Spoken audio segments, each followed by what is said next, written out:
This week's group therapy is a situation, yet again, that many of us can relate to. And as usual, we had some great advice. And while I didn't get to put everyone's comments in today's summary, you will get a lot of advice here to help you. Help me, Rhonda. I have a new executive who wants me to manage his calendar completely. Only he is constantly putting appointments in it without telling me. He double checks my scheduling for him and asks me why I scheduled things at a certain time without checking with him first. He seems to doubt that I know what I'm doing. We've had a conversation about it, and I brought up the fact that I can't take care of his calendar if he is also scheduling things. He agrees that he needs to stop, yet he isn't stopping. What else should I do? Signed, Talking to the Wall. Now, our first piece of advice comes from Cheryl Quinn from Moline, Illinois.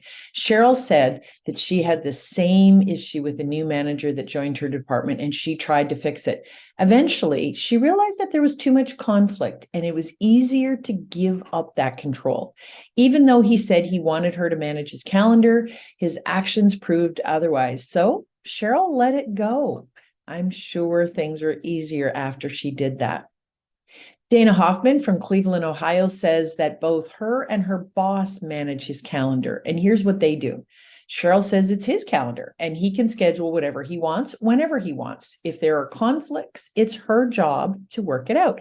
She typically will add meetings and trips and those things that are not a surprise.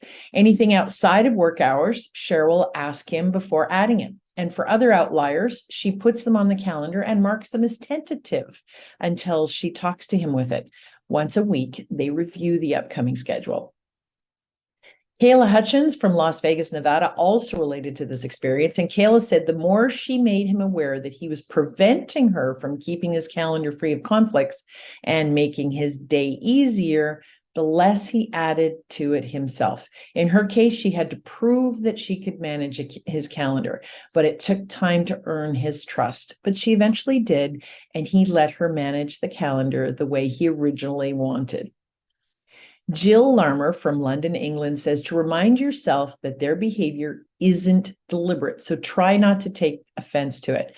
Jill said she let her manager draft his diary himself, and she quickly realized that this habit helped him remember his appointments.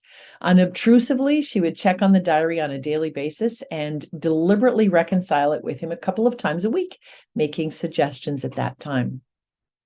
Cindy Gale from Oshawa, Ontario said they simply place holds so that they know not to book over them. Dee Dee Benny from Hartford, Connecticut agreed with everyone that it's about trust. And to establish trust, she said you should set up a quick 5-minute check-in at the start of every day to review what is coming up and what is new. It is hard for them to give up control of time as they need to have complete trust that someone will take care of it. It takes time, but it's worth the effort. Stephanie Hand from Chicago, Illinois says you should continually bring issues to your manager, that any issues that he has created back to him. Remind him that the goal of the calendar is for the day to run effectively without having to adjust or cancel things because of poor planning. Keep giving him the same message. It's like your mantra. It's easier and more efficient to be proactive than reactive, and much of their involvement is causing reaction.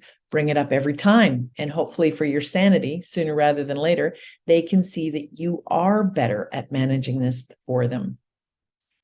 Kathleen White said that she and her boss agreed to boundaries. Kathleen gave him the ability to put only appointments or meetings that dealt with him and his family into the calendar. He had to agree that everything else went through her.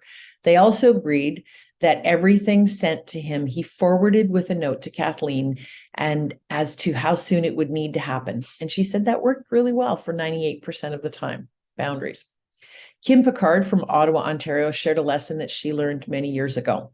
Although you are managing his calendar, it is his calendar. If he puts things in it, you manage around it. Manage the conflicts in the calendar, manage the spare time.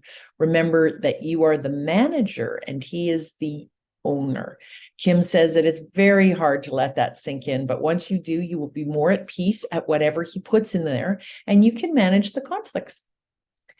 Diana Webster Rockwell from New York said that she would be tempted to ask the rest of the company to go through her for appointments for quicker and more efficient scheduling, that would eliminate rescheduling meetings. That might be an approach you want to try.